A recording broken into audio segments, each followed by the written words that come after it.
Hello, everybody, and welcome to The Bunker, my little safe space in a world gone mad.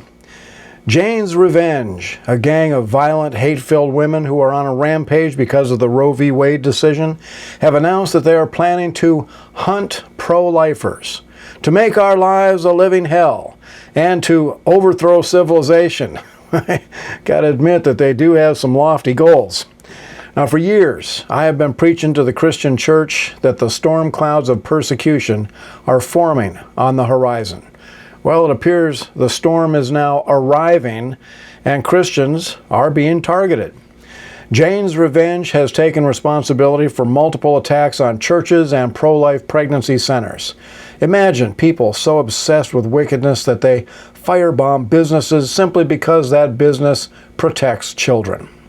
The Bible in 2 Corinthians 2:11 tells us that we are not to be ignorant of Satan's schemes. And believe me, Jane's Revenge is so smoking evil, it is clear that the demons of hell are the driving force behind them.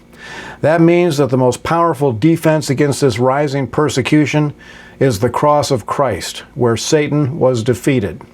I strongly encourage Christians to come against Jane's Revenge with prayer, fasting, and a bold message of victory in the name of Jesus Christ. Do not expect to be able to reason with these people. This is spiritual warfare that is now spilling over into physical warfare. Pray, fast, proclaim Christ, and be prepared to defend yourself and your families. Listen to this declaration of war from Jane's Revenge.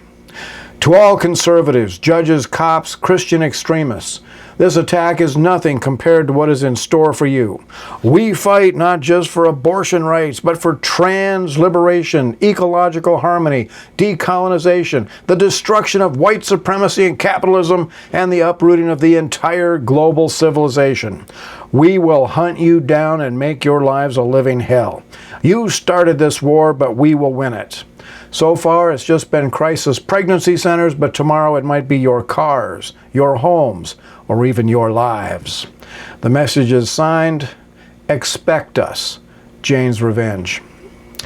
Think about this. Everything Jane's Revenge is fighting for is what the Democrat Party supports. There is no doubt in my mind that the Washington, D.C. Democrats are providing support for this violence, just like they provided support for the burning of American cities. The Democrat Party is public enemy number one. The Bible tells us that if we stand with Christ, the world will hate us. Well, it's here. The Bible also says that in the last days there will be a great falling away from the faith. People who thought that Christianity was going to be just a comfortable Sunday morning social club will flee rather than standing up to people like Jane's Revenge. And right now, the worst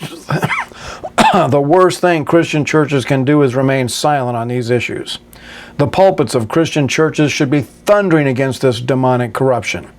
But sadly, almost all churches in America will tippy-toe fearfully in hopes of appeasing Jane's Revenge. Winston Churchill once said, "Appeasement is feeding the crocodile, hoping he will eat you last." The United States is drowning under a tidal wave of moral and ethical corruption, and the number one factor that has allowed the rise of this corruption has been the shameful silence of the Christian church. The moral foundations of this nation are crumbling because church pulpits have been filled with cowards. When evil men and women rise up to come after our families, the Christians should rise up in the name of Christ to ensure that the message of the cross is never extinguished in the United States. And God has given us a few blessings to help us in these days. Freedom of religion, freedom of speech, and the right to keep and bear arms. This is Wild Bill for America. Thank you for watching. And America, bless God again.